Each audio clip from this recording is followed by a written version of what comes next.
I call this meeting to order and welcome everyone to the City of Kalispell's work session on April 22nd, 2024. Can I have a roll call? Councilor Carlson? My speaker on. Councilor Carlson.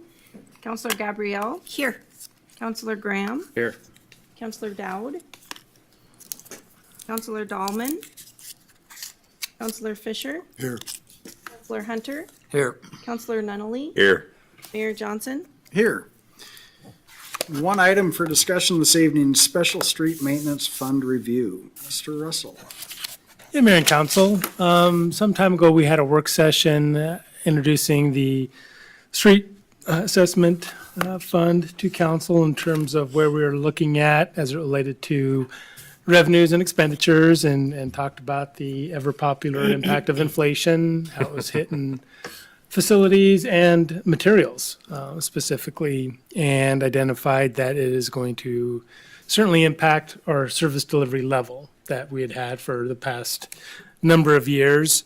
At that time, basically directed that we'd come back and provide some options for council really to identify that service level component.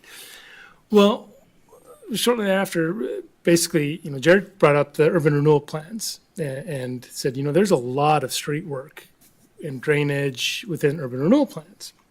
So we got together, Public Works and Development Services, and worked through the urban renewal plans and also the categorization of streets within the system, and came up with a potential plan that would essentially allow us to defer a portion of what would otherwise have to be increased within the street maintenance fund to stay at the same level of service while we slowly increase that assessment to get it back out and then return to work citywide, but being able to defer some of those assessments while we focused on the urban renewal areas, hitting some of the same street criteria, some of the same improvements we otherwise would, but just being able to fulfill the goals of that urban renewal plan.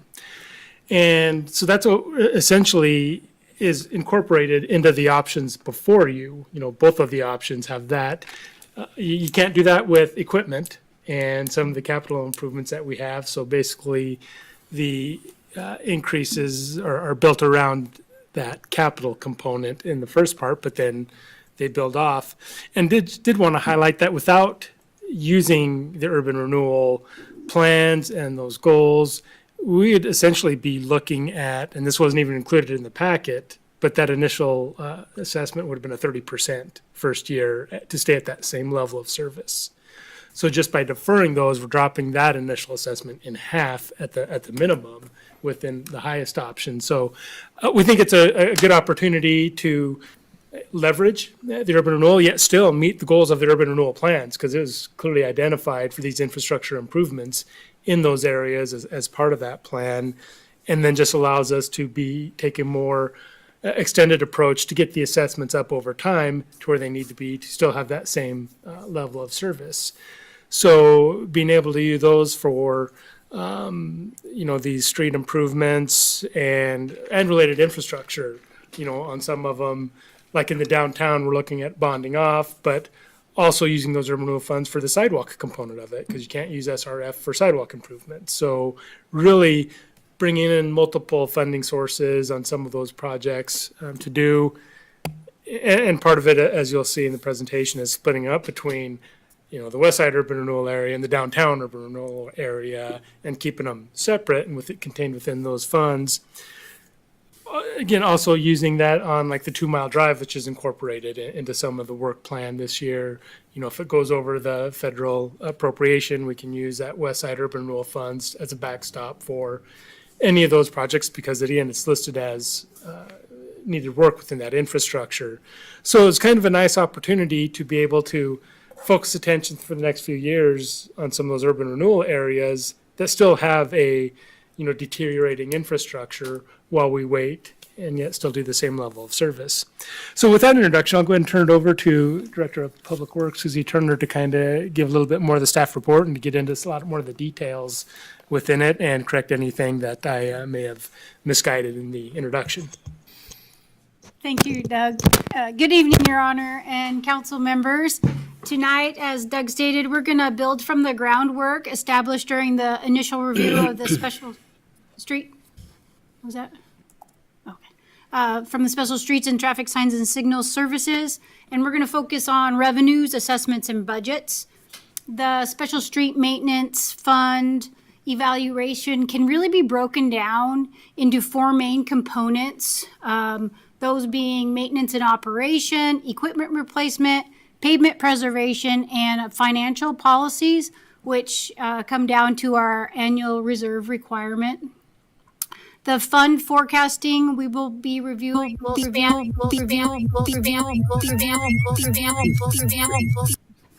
like a jam going on there. I didn't do that. Pop section. Yeah. I'm just gonna loop that sample. Just gonna start rapping. Susie and the DJ road Doug. crew. You didn't know I was so talented, did you? Scratch some records. Okay, so we're reviewing forecasting over 7 years, incorporating adjustments for inflation for routine maintenance, new personnel, capital facility improvements, traffic control improvements, our fleet and purchasing replacements, and then sustaining our pavement preservation program.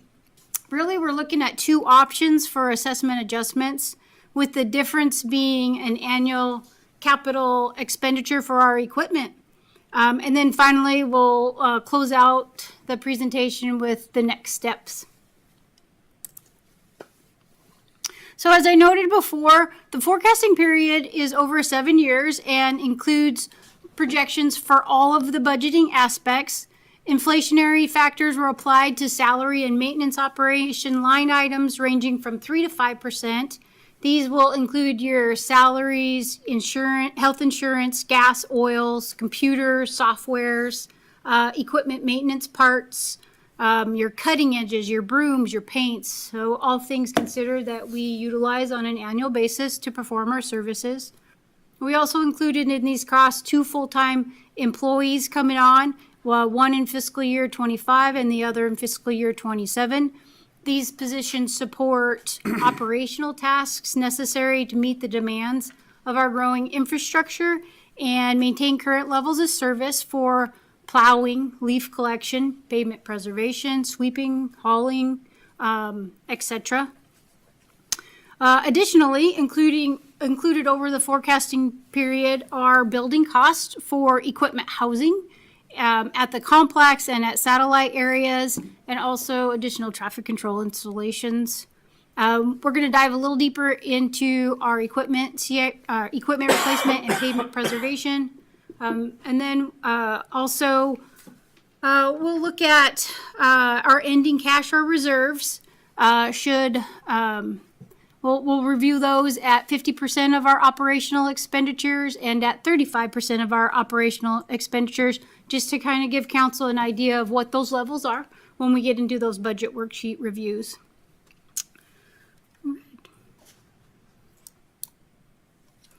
So moving right into pavement preservation, as we continue to maintain the street infrastructure of our city, we are faced with rising costs in the area of pavement maintenance. These rising costs of materials and contractor pricing are beyond our control. However, the cost increases directly affect the scope and number of projects we're able to undertake annually. Since 2018, the number of lane miles we are capable of preserving have been reduced each year. Cost to perform one block of contractor mill and overlay has increased from $12,000 to $22,000. This is an 81% increase. And the cost for the city to overlay a block have increased by 49%.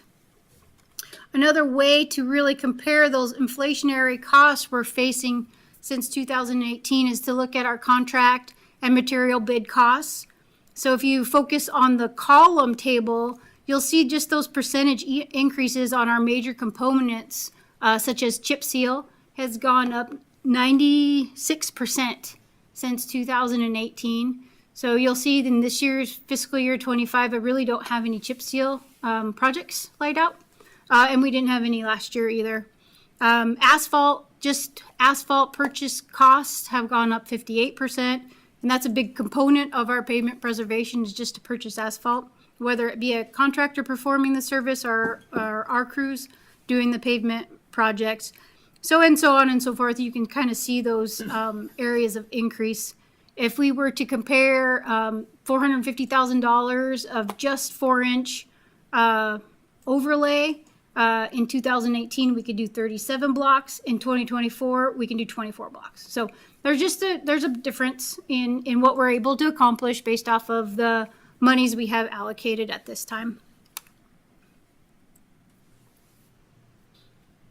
Kalispell has approximately 142 miles of roads and 23 miles of alleys. And as with any infrastructure, these roadways require preventative maintenance and reconstruction to ensure they remain safe and functional for our residents. The standard life of a roadway ranges from 25 to 30 years, provided that preventative maintenance measures are diligently applied.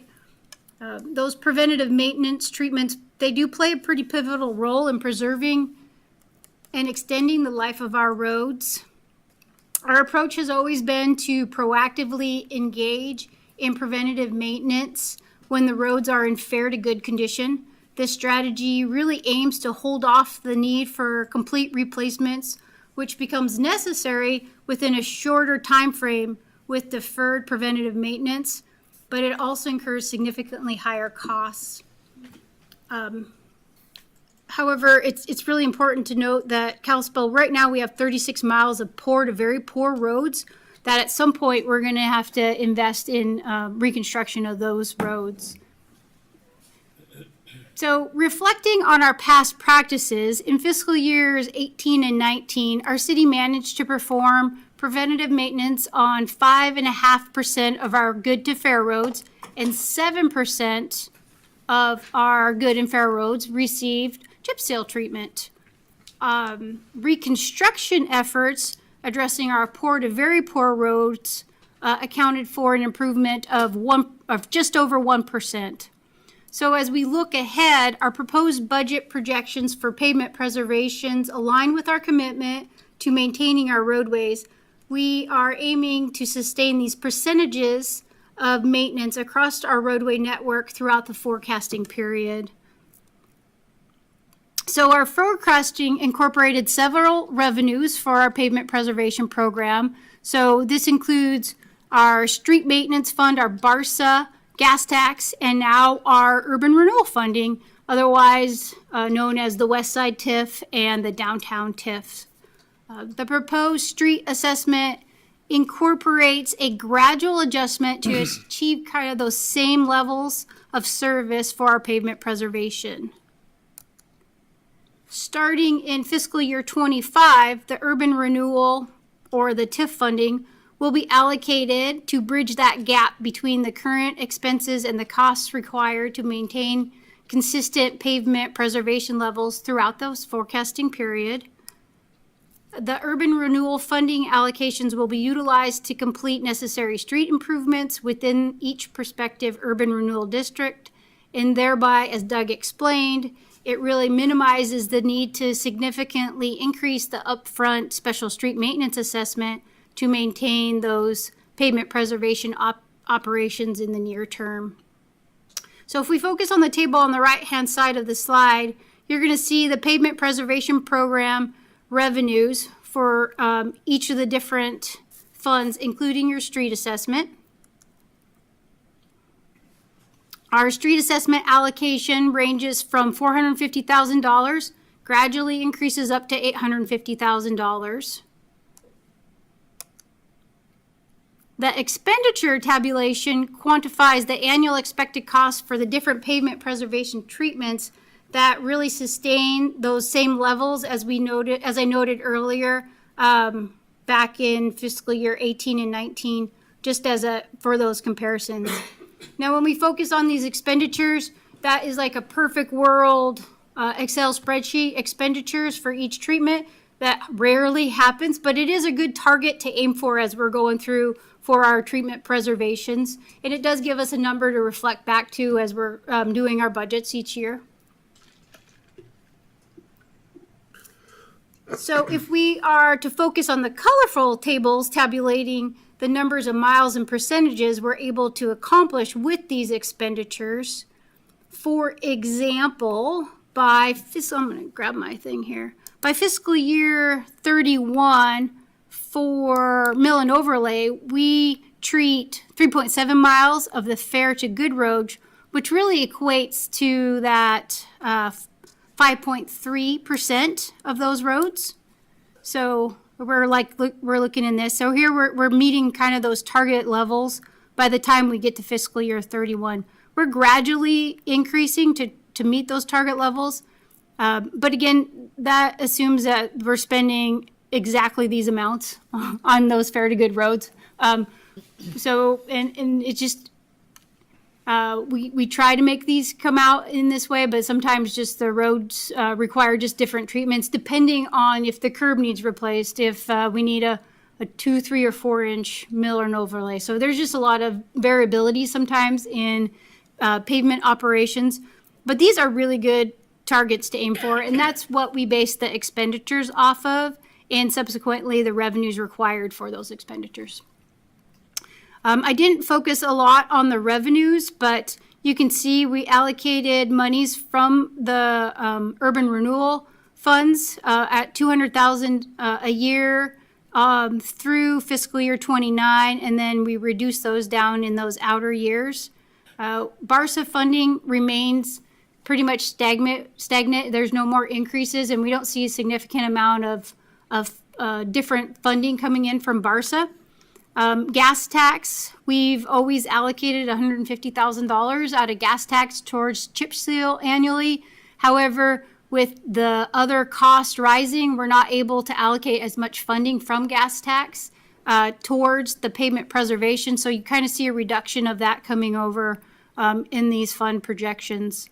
And then again, we see the street assessment, which is going to be carried over into our budget worksheets here coming up in some in the next slides. So, questions? Yeah, just real quick on the urban renewal funds. How much of a percentage of the funds available is this 200,000 for the different funds, west side? It probably be, and it's going to depend on the projects that are in there, but it'd probably be less than an annual allocation.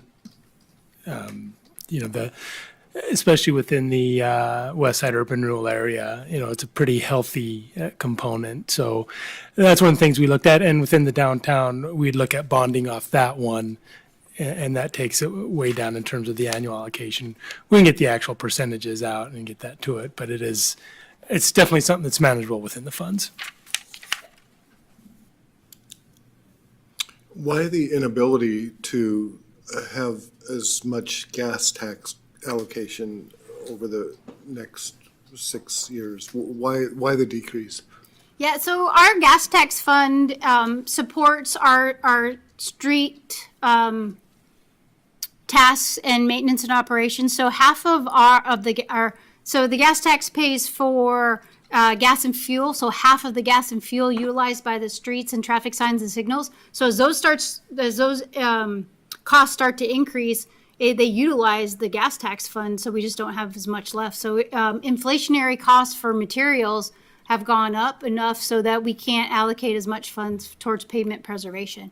So we pay for gas and oil and our de-icing liquids. Those have significantly risen in the last several years, so those have gone up. Just asphalt costs have gone up. Painting and marking comes out of gas tax, so those costs have gone up. So just as those costs have risen, and we get the same allocation annually. So the allocation from the state hasn't changed at all that come in. So, Thank you. any other questions? Okay. Okay. So moving on to the next component, which is equipment purchase and replacement. Our equipment plays a very critical role in the special streets funding. Without our dependable equipment, we're not able to perform our essential functions.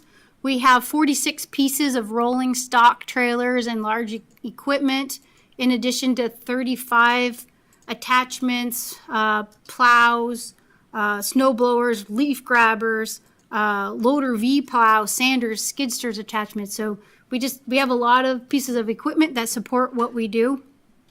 Our equipment CIP replacement schedule is based on the equipment's condition. So the years, miles, and hours, mechanical failures, maintenance costs. When the maintenance costs are more than what the piece of equipment is worth, the cost benefit is not there. So, and plus the reliability isn't there. For us, the important part is the reliability of the piece of equipment.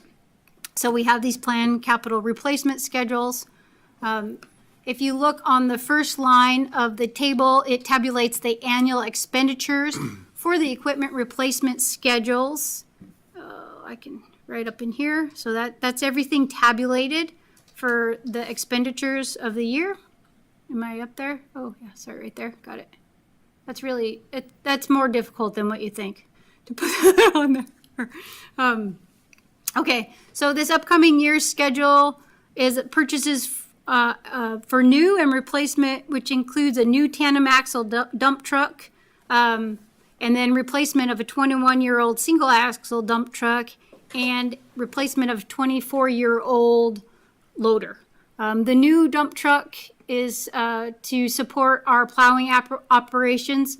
We've increased our roads by 7 miles, with an additional 10 miles to come into the city in the near term, or actually the short term. So we need another truck to establish another plow route, if you will, and that's what this truck supports, along with our leaf collection and pavement preservation. And then the other two larger pieces of equipment are just aged, worn out, and it's time for us to replace them at this time. So this kind of gives you an idea of what we're up against every year based off of our large amount of equipment that we have.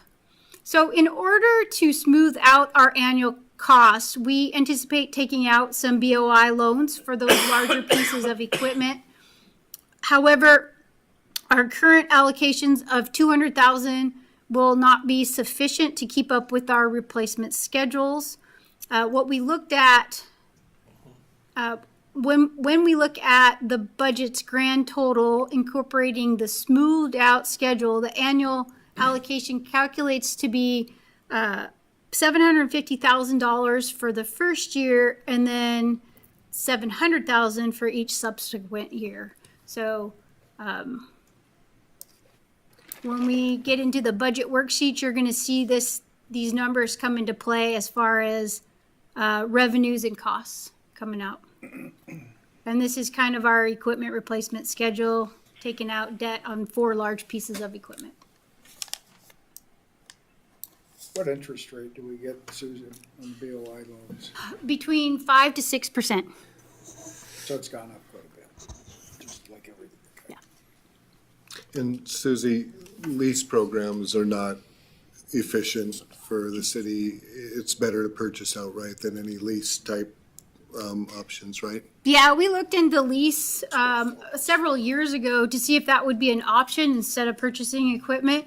And really the cost just and benefit is not there for us. You pay a substantial cost to lease equipment, and you're still 100% liable for that piece of equipment if it gets damaged. So there's really not a lot of benefit for us to lease equipment. With a big buyout at the end as well, right? Yeah, it really just didn't pencil out to do it. Is that across the board, or was there some equipment that was better leasing? Well, when we did the review, we focused on the graders, or replacing the big graders as a part of that. We wouldn't lease out a paver. It's really important for us to have the paver available for us to utilize when we need to. I think the other thing with renting equipment or leasing equipment is having that equipment available for us when we need to. renting out large tandem dump trucks. I've honestly we've never looked at dump trucks at that, but I think it would be a little challenging for us to manage rentals to that capacity because we utilize those pieces of equipment every day. So I don't know. I just don't see that it would be a benefit for us. in How that do you regards. feel so confident on holding it 700,000? We don't know what equipment's gonna do in 3 years from now. How do you feel confident in going at the $700,000 rate for replacement till 34? Well, I guess there's always going to be those challenges that we are going to face with additional costs in the future. And if we couldn't maintain these levels of replacement, then we would come back in front of council and recognizing the difference in costs and walk through that with council for different assessment. Understood, thank you. And I take it that the current annual allocation of 200,000, before any of the inflation talk, gets added to that, was that adequate? Or would we be bumping that up? At the time that we established the $200,000 allocation, we were just starting to be proactive in the equipment replacement program. So it was a stepping stone into a better equipment replacement program, but it was more substantial. We used to be able to buy the tandem axle dump trucks for $80,000. So costs were significantly different back then. Yeah, so, no doubt. The equipment that we're buying along the same lines of, all the other equipment that we buy when we see, some stuff going from 250,000 to 400,000, I imagine applies across the board here as well, when you're talking loaders and trucks and, Yeah. so it's just unbelievable to see that much money just evaporate through inflation. Yeah. And you say 24-year replacement on a couple pieces of equipment. Is there a cost benefit to a quicker turnaround at 10 or 12 years? That money comes back into the fund if it sells to a smaller community, or that depletes it big time going out that far? It does. I think, as we go into the next option, you're going to see us pushing those replacement schedules even farther than what I would recommend that we do with our pieces of equipment. So we dip our feet into not being able to have equipment on hand to perform our services because we can't replace them sufficiently. So it gets a little nervous as we keep pushing or kicking the can down the road, if you will, for some of our equipment replacements. We have really experienced and skilled mechanics that keep us up and running on some of our equipment, but they're not magical. At some point, we really do have to buckle down and get some of these pieces of equipment replaced. As I noted, we have a loader that's 24 years old that we rely on a daily basis that we really need to ensure that it gets replaced sooner than later. However, if we don't do an assessment increase to incorporate these costs, we will actually push that loader and recommend purchasing the tandem axle dump truck and plow because we need that for our snowplow routes. So there's just some things that we as we're starting to pick and choose things, there's certain items that we'll go with if we don't have an assessment increase on those.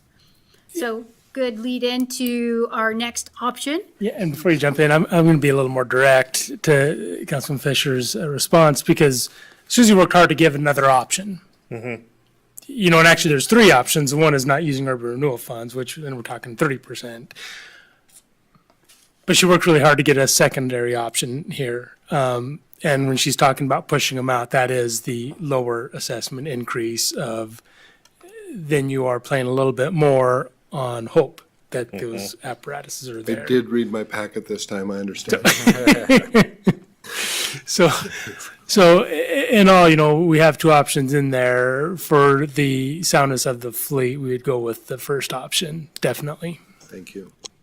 Yeah, as Doug explained, really what this equipment replacement schedule does is we placed less priority on the recommended replacement schedule and more priority was placed on meeting a budget allocation of $600,000 a year for replacement. So we kind of did okay, well, let's move this piece of equipment here.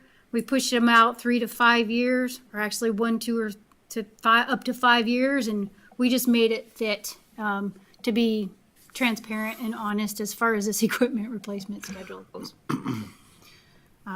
Which then puts us at a higher risk of equipment failure and drop service.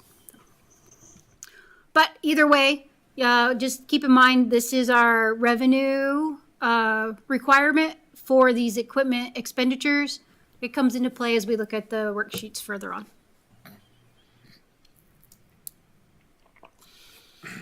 Okay, so now we're into the spreadsheets. Just a quick overview. We always take our ending cash, we carry it over to our beginning cash. We add that to our revenues. And in this spreadsheet, it is our current revenues at our current assessment.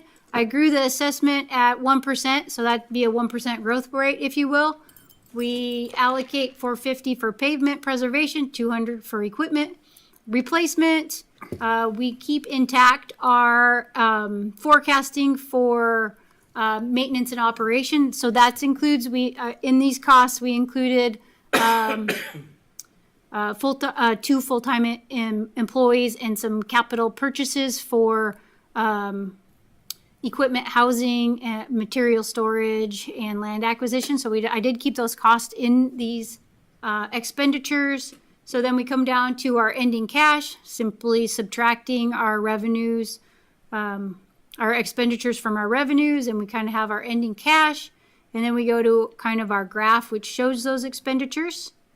And then our revenues are just below what we need to ensure those services, and we drop off pretty fast coming in after next year as far as our ending cash and reserves. And once we start to go down in this way, it's really hard to recover the fund without a substantial increase as a part of that. And really, if you focus on the purple charts here, that really quantifies our M&O.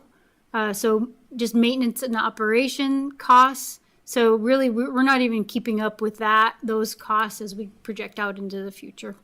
So that's kind of the picture of where we are. Moving on to option A, we utilize a % increase up here at the top to provide a forecasting where the outcome is a sustainable level of services. So really that's your 15, 10, 7, 7, 5, 3, and 3s here. We did incorporate those pavement preservation projections as we discussed in the earlier slide, and also the equipment replacement revenues that were required for that recommended equipment replacement schedule. We come down to our expenditures, again incorporating the same items, 2 full-time employees, and same capital projects coming into play. And then you can see as we go down to our chart, while we still are using our reserves, our ending cash, if you will, it is drawing down. By the time we get to fiscal year 28, we are at the 50% of our operating funds. So this is really our litmus test of 50% of our operating funds. And then I also did a comparison for 35% of our operational funds, just to kind of show that comparison. 35% of our annual operating expenditures equates to roughly 4 months of operational costs for us. So as with the solid waste fund, the street assessment, we'd get revenues coming in 2 waves. So as we are having expenditures throughout the year, but we receive funds for those expenditures only 2 times a year. So that's why we always we look at this ending cash to cover those costs until we get the second wave of revenues that come in to support those expenditures. We've always maintained this fund at 50% of our operating costs. So it's just something that has been ingrained in me since I started. But I know that there was quite a few questions when we went through the solid waste review. And so I looked at the 35% just to kind of show council really what that difference is and where this fund goes in the long run when we're doing these projections out. So by fiscal year 31, we're right at that 35% reserve amount for that. So that is option A. Are there any questions? So would you be saying then that on year 31, where we hit our operating reserves, if something were to happen to the total revenue stream, we'd have 4 months of operating remaining? Yep. That's really what that number shows. Yep, it kind of is our safety net, if you will, to help support the operation expenditures for 4 months. What would have to happen to the revenue for us to go and eat up those 4 months? Is it a more inflation would be a part of that, or?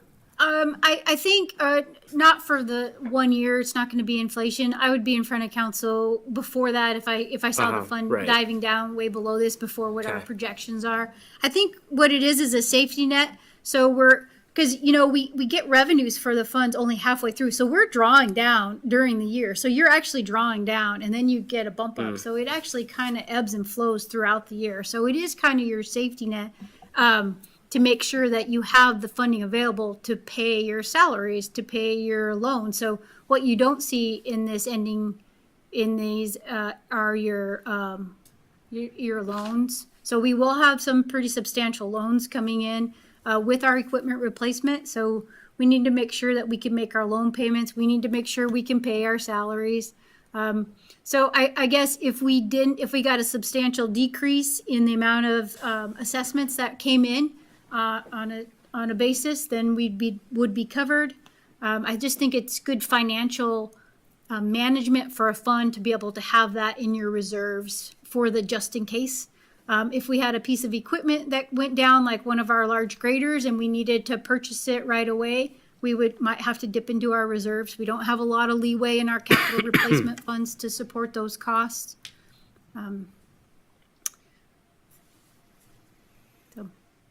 Types of items. Okay. Oh, I'm sorry about that. So moving on to option B, really we're looking at the exact same layout. We do incorporate the extended equipment replacement program. And with that, because it's extended, then we don't need as much revenues coming in. So we have a reduced assessment increase as a part of option B. So that's what you're seeing here. If we focus down on the chart, you'll see our revenues, our expenditures. And again, we are drawing down our ending cash or reserves. We get down in between the 50 and 35% about at fiscal year 28. But then we really do we dip below the 35% here in the outer years, which just kind of adds a layer of risk for the fund. And then it doesn't set us up to be able to, if inflation was significantly different, we might have to come in for another assessment increase, kind of similar to what we're doing now. So, it gets a little, the fund definitely is not as healthy in this option as is the first option. not necessarily a recommended option, but it does provide a lower assessment increase through the planning period. So I know in looking at all these numbers, what we're wondering is, what does that cost mean to everybody? So on this slide, you'll see option A and option B and those percent increases. So really, if you are to look at what that means for a typical residential house, 8,000 square feet lot, it's going to be over the year a $21 increase, which is a $1.78 increase per month in fiscal year 25. And then we apply those increases throughout that planning period. And then if we looked at the total over by fiscal year 31, you'll see an annual increase that totals $87.22 with a monthly increase of $7.27 per month by the end of this assessment increase. And then if we go down and look at option B, same thing, just a little reduced increases as we go throughout the planning period. And then you can look at your totals and the difference there. We are recommending incorporating a policy to adjust the rates by an annual percentage listed in the construction cost index starting in fiscal year 32. And that's just to combat the constant inflationary costs that we see each year. And it just minimizes your initial high increases that we're kind of projecting as we go through this process. So we do recommend that coming into play as a part of the assessment review process. Is it set up in the way that it is in the 15-10-775 just because the first year we need that shot in the arm to get it We do back to up? help sustain the rest of the fund throughout. Plus, we have some cost increase that we're coming up against. We have quite a few large capital expenditures with equipment, and we're bringing on a new full-time employee as a part of those too. So all those kind of add up that we need that increase. So it wouldn't work to do sort of maybe a bell where it No, starts out I've lower? tried to reduce that initial increase as low as I can, but really what you see, because we're not getting that initial increase, then I have to go like 15. It just I could never get it to work below 15 with option A on the first year.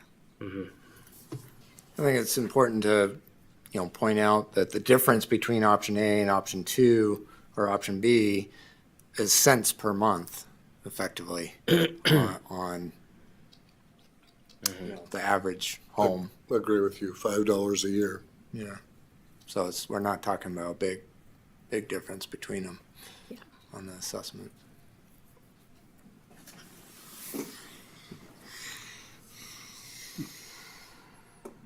Very impressed I- with, sorry, Chad, Go ahead. the work you've put into this. It's really nice to see it so spelled out for the public and for us. Very impressed. Thanks. So really thanks to the wonderful inflation we've seen over the last, since 2020 forward, No. we're really put in a position that we have to do something. I mean, the other side of this is you look and say, okay, great, well, let's adjust the policies. Go from, go down to the 35% cash reserve as a policy item, which is one of those things. Two, the other is, as we like to tell the public, it's all about level of service. If we can't afford to do this, we have to drop what we do. So we're really weighing, do we have that, do we want to maintain that policy of the 5% on chip seal, was it 3.5% on, if you want to go back to those, Susie? Yep. We're really in that spot where we go, what do we want to, what can we do? And, the problem with cutting back and doing less is with these rates, we're getting to things, really on the chip seal, every 20 years, we've got something chip sealed. Yeah. Potentially. Potentially.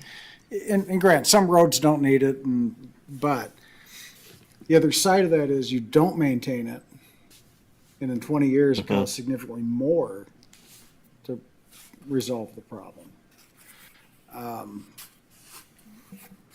This is an ugly, that once again, we're faced with this. We've seen inflation ramp through. What I don't think a lot of people understand is we're going to now see that ripple through with local budgets and state budgets, because we're now just starting to be able to recognize and adjust our numbers for what we're facing as cities and counties and at the state level. So it's going to be interesting to see how long does this inflation animal kind of churn through for us as we hit a lot of increases in taxes going forward for the next couple of years to balance these things out. Originally when I looked at this, I was gearing more towards option B, but you kind of look at it and go, I save a little bit up front, but by the end of 7 years, it's not much different. It's just that initial bite of the apple, and that's that age-old question: pay me now, pay me later. You're going to pay me. So I've always been one. We have to recognize the problem. We have to step up and do it. And I just like to put out to the public that the only answer, the only option we have as a council is to cut service. And that's not an item where we think, I personally don't believe it's wise to cut the level of service, especially with what is considered an asset, with maintaining the roads.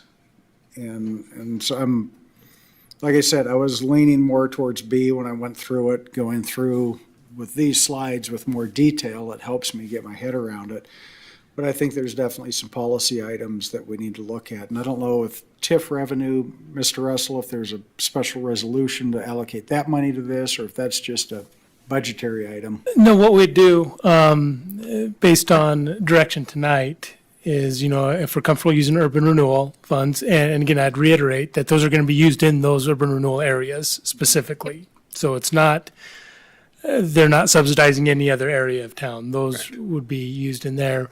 What we would do is, even though they're already included as eligible projects, we'd put the specific road projects through URA, and then those would come back before council, just like any other urban renewal project. So we'd have a list of what those would be. It'd be incorporated in the budget for final approval, but they'd go through the normal process of that. And, Development Services is ready to take those through pending tonight's discussion to get those moving through that process and then be part of our budget discussion. And by the time URA is done, we'd probably have it for that, once that construction season starts. And this is just one component, because we've already seen several other components where we've said we've got, it's going to be really interesting looking at the total overall budget. What's this look like? Because we're starting to see what that picture looks like. Yeah. And guessing what's the overall budget going to look like. So definitely helpful to have this kind of information going into those budget meetings. Yeah, definitely. It feels like over the last couple of years, 2 or 3 at least, that through the budget process, you can see that everything's being done to go and use, cash on hand or something to go and keep that shock from happening. It just feels like this year's gonna kind of be a realignment year, and to keep that shock down as much as possible. We've seen some projects come through that the recommendation was not to accept the bid, because the reality of it was the bid was twice as high as the estimate. And it's stuff that I see, and it almost feels like in the world we live in now, there's a multiplier missing when it comes to how these projects are put together, and that multiplier is times 2. It almost feels like everything that gets figured out needs to have a doubling effect to it in order to be in alignment with what proposals are and what budgets bids come back as. So I don't know. I mean, there's still a lot more that we need to talk about going through the budget. And I think that the one thing that a lot of people miss when it comes to their government is I don't think they go and they figure, government as part of an increase of their budget like they would fuel or groceries or something like that. But we're not immune to inflation. I mean, we saw it tonight when you talk about your chip seal, your oil, all the stuff that goes into maintaining our roads, signage and all that stuff. It all goes up. So we're not immune from that, like any other business. One of the things I'm thinking of looking at this too, why I'm a little more inclined on option A, just that little bit extra for that, is just thinking about the idea of having to come back if things change in a few years. I'd rather do the little bit extra and be looking at this again for a new assessment in 2030 than in 2028 or 2027, because I think people are getting tired of it seems like every year this stuff's going up, and I'd hate to have this come back in a few years and be like, oh, we got to look at this again. I'd rather have that little bit extra cushion so that we're a little more sure that we're pushing out to 2030 before we look at it again than otherwise. I agree with everything that's been said. I just think there's been much better times to serve on Kalispell City Council before inflation. Just a comment. Yeah, just to build on that even a little bit more, some of us, we're sitting on council while this was happening, while the CARES funding came out, which was the cause of the initial inflation. And then we see it hit us, but because the money was available everywhere in the United States, the materials and the labor and the consultants to get these things done were under extreme pressure because of the overload of the ask all of a sudden, which ended up skyrocketing the prices. So basically, we paid for it on the front end with inflation, and we're paying it on the back end with the supposed to be the fruit of that whole crisis, which technically I think, I don't think the cost has doubled. I'm seeing like ×4 with a lot of this stuff. So when we get to the end of this budget cycle and we see the total impact of this, the whole thing just makes me sick, because I felt like I sat here through the entire thing, unable to stop this behemoth that's rolling down the street and going to run us over.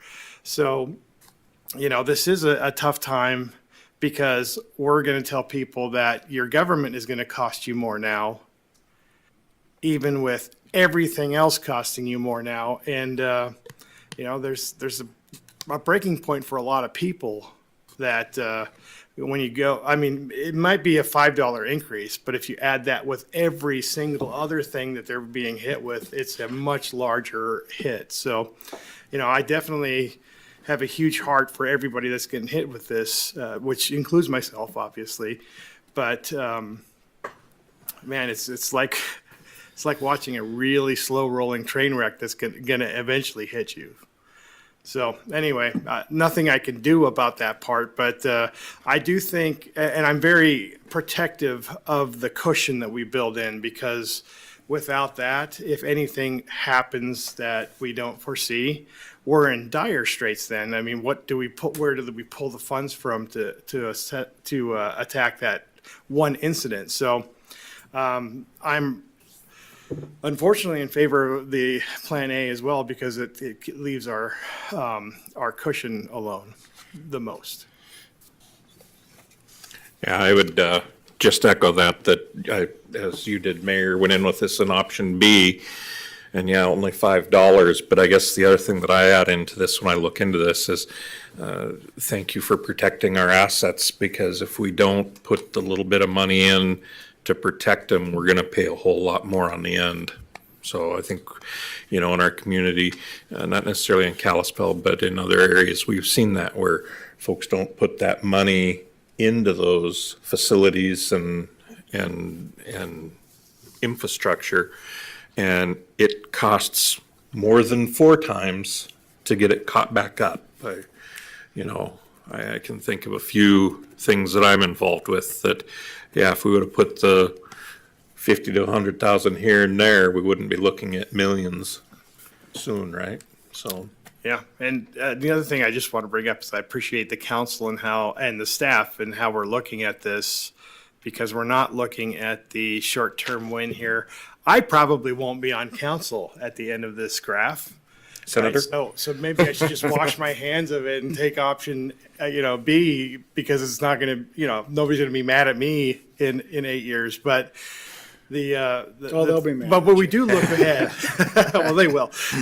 We do look ahead, and we try to mitigate what we know is going to happen in the future. So I appreciate that, and a lot of hard work went into this, Susie. I appreciate the numbers that you brought before us, because it actually does paint a pretty clear picture of what the ramifications of not being proactive are.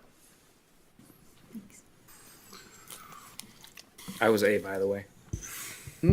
I liked A, by the way, From the start, from the start. you are heartless.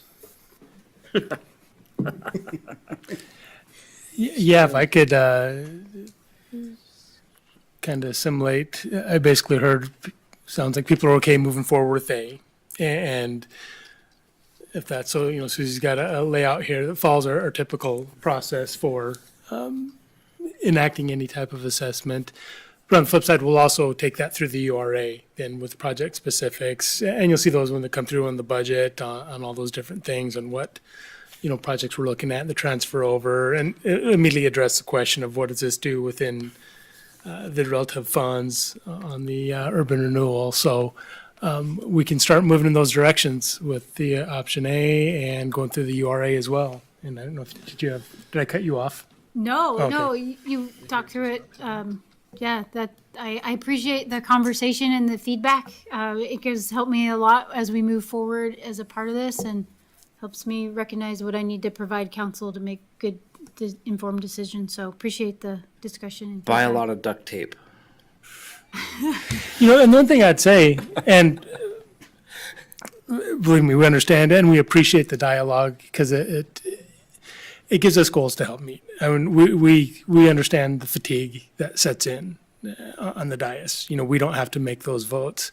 But one thing I'd say is by going this route, you're saving a 15% hike for the same level of service if we weren't able to mitigate it with the other options. So I think that's something for council to recognize, and honestly debated having that in there because it's a shock. And I thought, well, we can bring that back in later if we need to, if we're not going to go the route of focusing on the urban renewal areas right now. But really, we just thought, let's narrate that instead of having that as the visual. But let's not lose sight of what it traditionally would have been if we didn't look at other options to mitigate that impact. Is you'd be looking at a 30% increase to maintain the current level of service. And I think it's important to recognize that. Yeah, I think it's a nice fix to be able to tap that. But I do want, and maybe that comes later when we look at those percentages, but just make sure there is always some funds in there for other things that might pop up, that we're not totally tapping out those. And there absolutely is. And the one thing, so I don't want to argue against that because there is, and we tried to keep that. But these are specific projects that are already identified in the urban renewal area for improvements in those things. They were part of the plan for street drainage improvements, the road repair, sidewalks component, so. But there's not like a shift. I guess one of the things I'm wondering is, what are we spending money on now? Is there anything that we typically spend money on now that we won't be able to in the future moving forward because of this allocation? No, nothing's being deferred or diverted. And in fact, we spent so much time and effort and really saw changes in the last few years. I mean, it was only a few years ago where we were negative increment in the west side urban renewal area. And now it's a significant annual basis, and it's not concerning at all in terms of what that is, and projects will be available. Downtown's a little bit different. That's why we'd look at bonding off on some of that project. But once you do that, then your annual decrease from that fund is very minimal related to the overall fund. And you'll see that. And, we anticipate getting the budget out, probably early next week at the latest. So you can see directly in there because we've incorporated these. So if we hadn't gone that direction, we'd be spending a lot more time the next couple of days, realigning some things. But we can see kind of how that interplays. And I don't think you're going to have any concern about what that fund balance is and availability for projects that may emerge. Great, thank you. So we'll start moving in that direction. Okay. I think maybe too, what's nice is this dovetails right into the budget conversation. I think as we go through that, we'll have all of our other, regular funds and that, but the general fund, what we're gonna levy. It'd almost be nice to have that levy, and then here's the changes also that we're gonna be doing with assessments. So we have all that as one, just maybe as a summary sheet, Mr. Russell, so we can kind of see, here's all the changes this year. Because we know we're building these in, but what's that cumulative effect? Does that make sense? I think so. Then we can talk on that. I want to make sure it's easy when the governor and the entourage are here working on the budget with us, that it's easy to understand. Yeah, so challenge with that is we don't know until August With on the revenue. on some of them. On some of them, right. Yeah, for example, spoiler alert, just finished the transmittal letter today, and what we're looking at is, at the capacity of our levy cap, we would be at about around 19.5% of our for our reserve amount. So really right there, but that also includes given some needed support in our development services and parks and recreation departments, that just without new programming, just the growth, that they've been faced and haven't had those additions, that just could use some of that additional support. So we do have, positions in there, and we're still at 19.5. But the big component is, and we've talked about this for years, we added some new personnel 3 or 4 years ago in our emergency services, and we've been working on a deficit through there, relying upon carryover funds once we get those in at the end of June. Last year, we had $850,000 more in expenditures and revenues in the final budget. Right now, in the preliminary, we've cut that almost in half to about $450,000. And I would anticipate come June 30th, there will be additional revenues coming in, or additional funds that we did not have for carryover that council could then do to lower, that mill levy to be about the same. So we'd essentially be at the same in there in that final budget, potentially that we were at last year and what has been levied through there. Okay. So, yeah, especially on some of those, it depends on valuation, we can put that, but in terms of some of the other things, we can add that in as a component of, here are potential shifts, in some of the funds. We have to give that some thought of how that could look, but we can work on that and see what it looks like. So anyway, really actually kind of good news in terms of the general fund component of just being able to narrow that gap that we've had as it relates to it. The target of 20% on the reserve on the general fund, that saved our bacon a number of times over the last several years. So, it's maintaining that balance gives us some flexibility where otherwise we may have had some bad things happen with bond ratings, et cetera, from prior council decisions. I love how I throw that in there.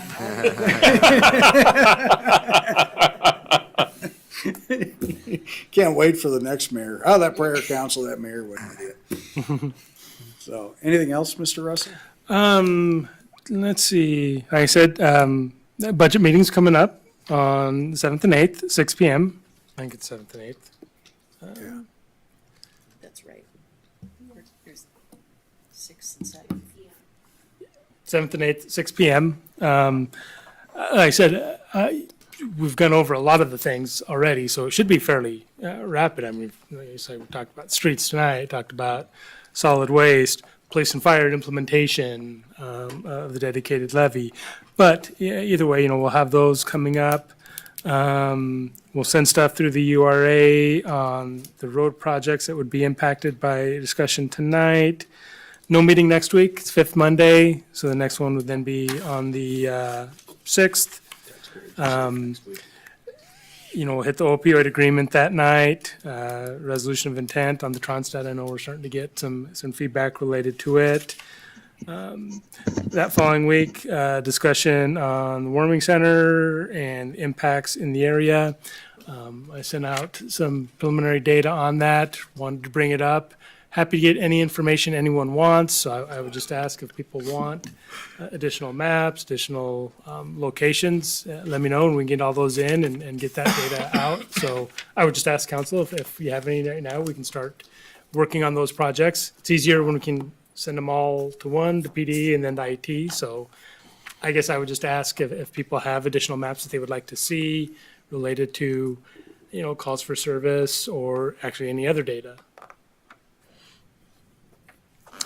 Yeah, so I appreciate the data and I've been thinking a lot about it. One, I felt like the quadrant analysis isn't that helpful because there may be some reasons why one quadrant had more activity than another quadrant. Let's not go through a discussion of it though, because we're gonna have a work session. No, I know, but I just want to explain why I'm requesting the data that I'm requesting. Oh, but I just change make it. the request. I mean, Okay, so the request, so I think my explanation is that I think the half-mile radius is a better assessment. And so, but in order to do that, to have comparisons, so I'd like to see a half-mile radius assessment for Depot Park, Woodland Park, Library, County Jail, Hospital, and the junction with 93 and Tree Line as comparisons. So these are all areas that may, for one reason or another, be kind of areas of activity for homeless in our community. And then within the half-mile radius for the warming center, one, to exclude warming center calls, their calls, for a couple of reasons. One, because the warming center, obviously, they don't want to feel if being punished by their own calls, which would make them less likely to make those calls, which would be dangerous. But two, those calls are the warming center doing what the public is asking them to do, which is holding accountable people engaging in bad behavior and evicting them and not providing them with a service. So I don't think it's fair to include their calls within that assessment if we're trying to get to the impact on the neighborhood, their neighbors. And then the warming center is only fully operational between October and April. So I would ask that that assessment is only October through April calls. And then just a general citywide. No. It is they're no. operational in summertime. No, they're operational in the So- summertime. It is year round. They They don't take people. I am. they are not a shelter year-round. For 3 days a week, for the last 2 years, they've had some services that they provide, but they're not a shelter. And that's only been the last 2 years, so you don't have a full look at the 3 years on that. The intent of what I asked for was the intent to go through and illustrate and find out what is the true impact of what is happening in the neighborhood year round. But if, Look, people don't stop complaining in the summer about what's happening in that neighborhood.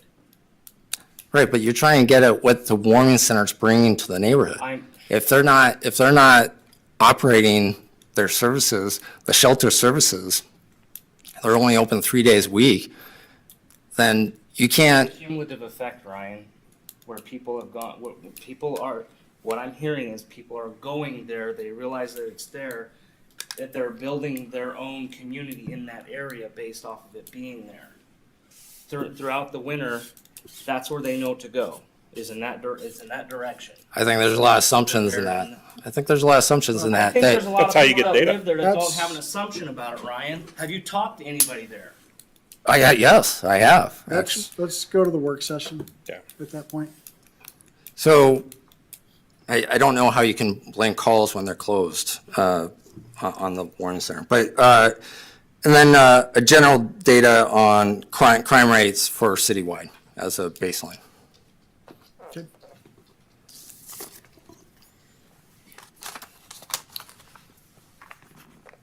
Anything else, Mr. Russell? So I got half-mile radius around Depot Park, Woodland Park, Library, Hospital, the jail, the Tree Line Junction, and then the Warming Center, October through April, that half-mile radius without Warming Center calls. Well, basically, we're the whole town, Yeah, okay? Let's just Yeah. call a spade a spade. Everything. Well, that was, yeah. And I said, the last one was citywide data for all crimes for those 3-year, Yeah. before and after. And fine, let's look at it, That was because in it there. does affect everything. That was Part in of the there. map.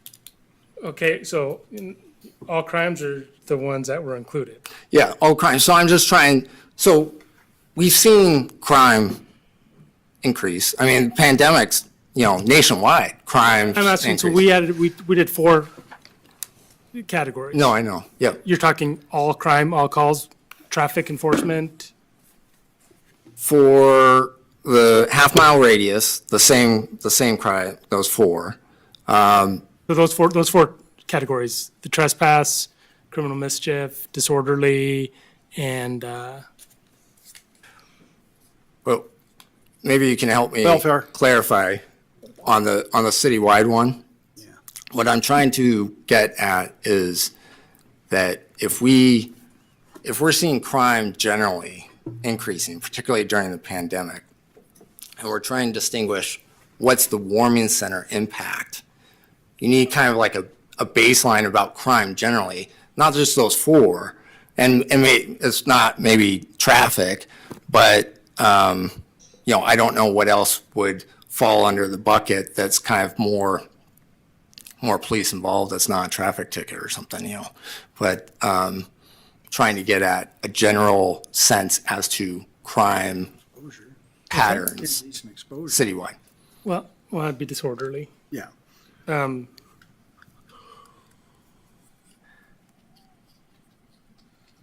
I don't-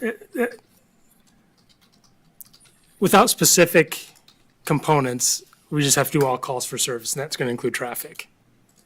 What we can do is do those 4 areas, then look at those citywide. Okay. I mean, that's just much easier, and it's not going to be, because then you know exactly what calls that are being tracked, and you're not trying to make subjective decisions about other areas, a breaking and entering type thing, or theft, or that, those were, I'm trying to think, what we had the trespass, disorderly, Welfare check. Welfare checks. welfare checks, and criminal mischief. Say it the first time. So like I say, those are the ones, actually, those are right there, because we already have that data. All you have to, already there. we can assemble them easy enough. If there's specific other ones, we can throw in, but just, otherwise, you're just doing all calls for service.